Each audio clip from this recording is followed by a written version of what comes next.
Well, we're going to keep it nice and simple today. This driver costs half the price of this driver. Does that mean it gives you half the performance? Let's find out. And let's do it now.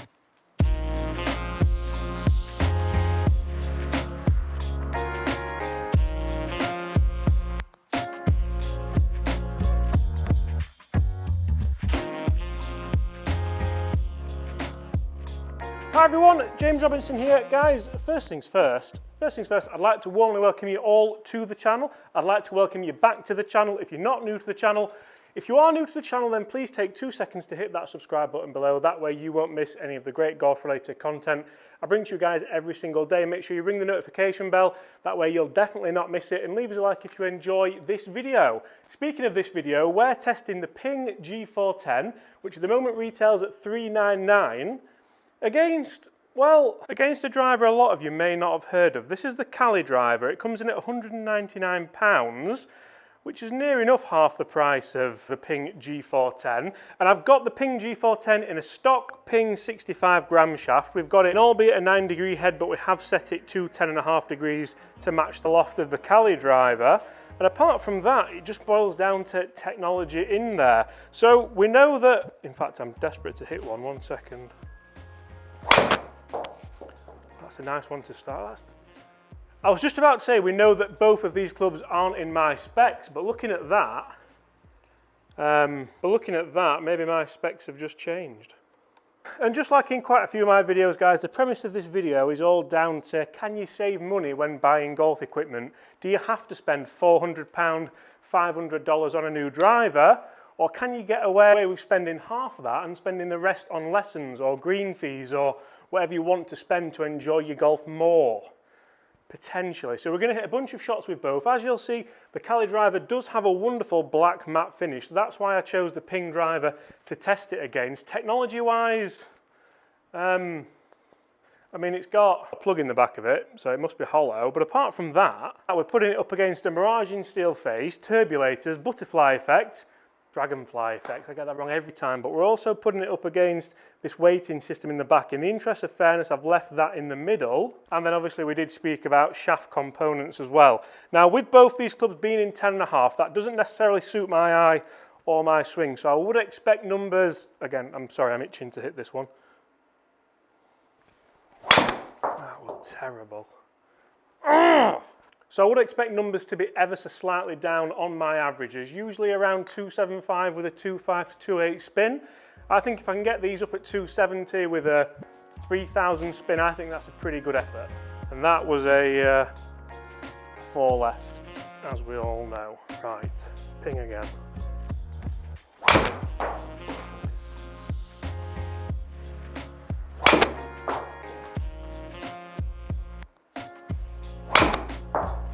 There we go.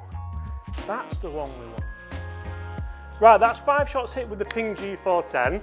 Some good ones and, I'm not going to lie, some pretty terrible ones. Let's hit 5 with the Caley driver. We're going to hit 10 shots with both these drivers to get a proper fair test. We'll test it for performance, which is ultimately what really counts, but also for sound, feel, looks, and looks.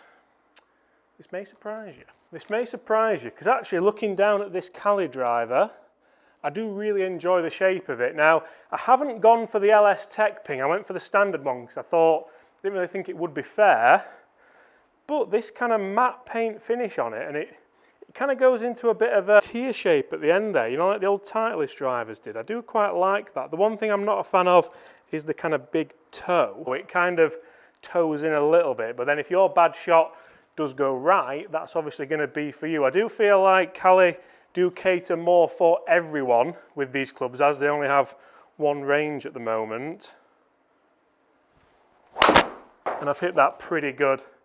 I've hit that really good, and it's not done too bad. It's spun at less than 2,000, gone a little bit higher, and not quite as far as the Ping. But if I hit it like that every time, for £199, yeah, I can hit 7-iron instead of 8-iron in no problem. Sound-wise, it was a bit louder. I mean, I'm not an overly big fan of the Ping sounds anyway, as you probably all know.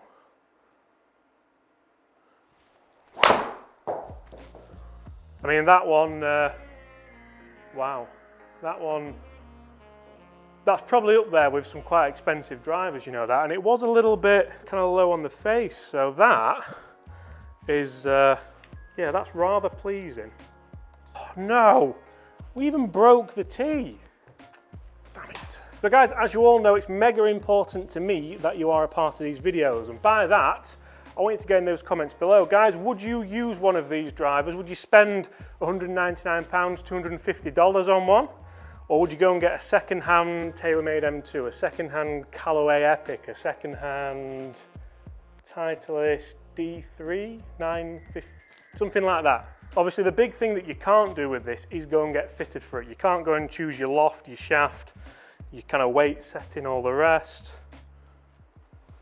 But then if you hit it like that, does it really matter? Now, this is where the inconsistencies come in a little bit with maybe the materials that are used. I've smashed that just like the previous one. It's landed right next to it, and it's 10 yards shorter. It's spun quite a lot more at 3,500.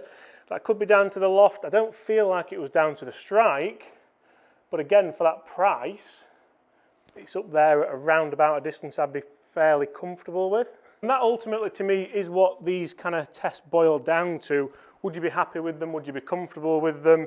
Could you play good golf with them?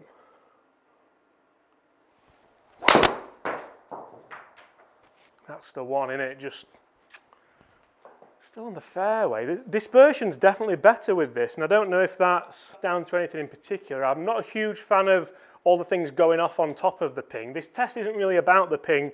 You probably noticed I haven't spent that long talking about it. But yeah, I do like the subtleness of on top here, just that nice little understated centre mark there, and then not much else. Which to me, I absolutely love in a golf club. Right. One more, then we're going to go back into the ping. Oh, I've hit that good. See, that's what we're doing. I've hit that really good. Club head speed, pretty much the same, and it's spinning at nearly 4,000. It's only gone 258 yards in the air, high as well. Sound and feel-wise, I'm coming round to this. I think it's one of the things you could quite easily get used to. It sounds okay in here. Let's hit some more shots with the ping, then 5 more with the Caley. Then we'll see how they differ in performance, which is ultimately, I think, what a lot of you guys will be interested in.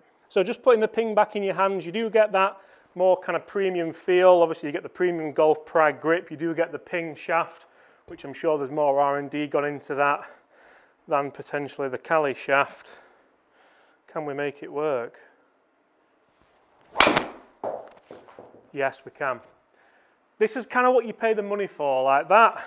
Sounded that little bit more powerful, that little bit faster, that little bit more pleasing, I suppose you could say. But you can buy 2 of them for the price of this, but you wouldn't need to, so I don't know. I just know that in this specs as well is pretty impressive. It's basically exactly what I would want.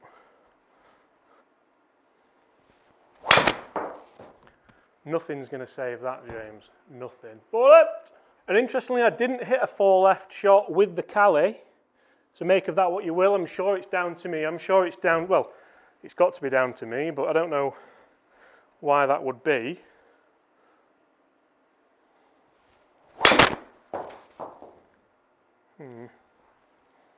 Well, one of those days where the dispersion here looks like, who remembers the Adidas shell toe shoes?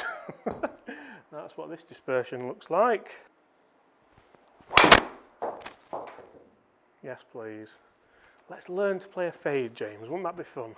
Okay, last shot with the ping, and then we're going to jump back into the Caley. This is going to be interesting. It's not going to be as close as maybe I thought, but that's okay, because dispersion it is.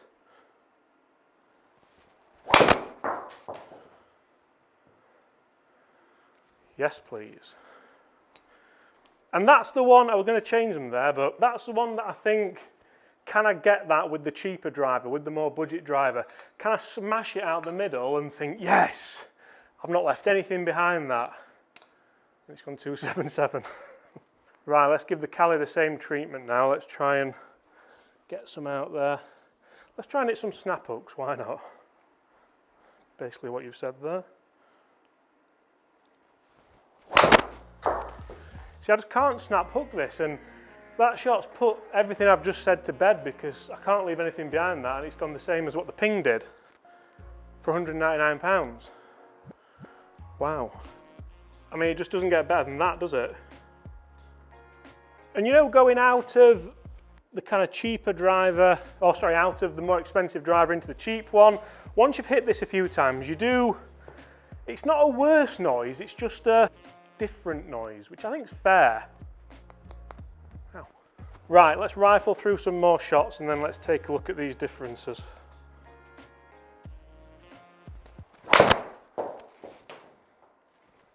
Another fairway. Maybe I should take this shaft out and put it in my driver, because there's definitely something in that, isn't there? There we go. It's still hanging on. That's incredible. That is incredible. Could it be that toe shape I was talking about that I didn't like?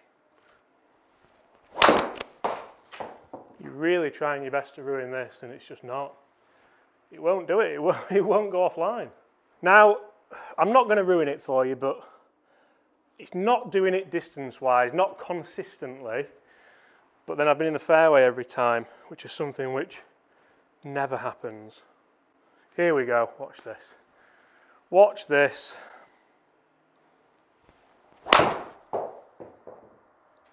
I mean, you've tried to ruin it, but it's hanging on a bit. Is it worth a shout? No. But that is 10 shots with a £199 driver and a driver that costs double that. How much difference is there? Prepare to be amazed, kind of, sort of, in a roundabout way.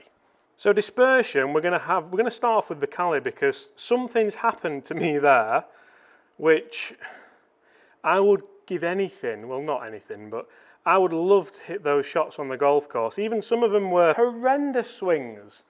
And yeah, it kind of speaks for itself really, that. If we look at the Ping, I mean, that's a bit of a dog's dinner of a dispersion, isn't it? Now, it's going to be really interesting when we do look at numbers. So I'm going to say Caley goes one up there. I think that's fair to say. So looking at these numbers as a whole now, pretty much where I would expect the Ping to be. 2.7, remember 2.75 for me carries about right, so that's down a little bit. The Caley out there at 2.67, which I think's not bad. We've got clubhead speed 109 to 106, so the Ping's definitely creating more clubhead speed there. Ball speed's pretty much exactly the same, and that's your big number. So spinning at 2.2 as opposed to 3,000 is where the consistency of the components can come in there. But for the price difference, I think the Caley's done exceptionally well there, and it was the same. I did an iron test testing the P790s and the Caley's. Go and check that out if you want to see it, but I'll kind of give you a little bit of it now. Pretty similar. You're getting a really good product for the price. I just have an inkling that on the golf course you may get caught out, maybe in a bit of a wind if you get one of those ones that spins up a little bit more on you. Would you be better off testing this with a second-hand M2, like we said, a second-hand Epic? Maybe. Guys, hit those comments below and let me know what you think. Thank you so much for watching. Really hope you've enjoyed that. If you have, please make sure you smash that subscribe button below. Leave us a like if you enjoyed that. And I'll see you tomorrow. Bye.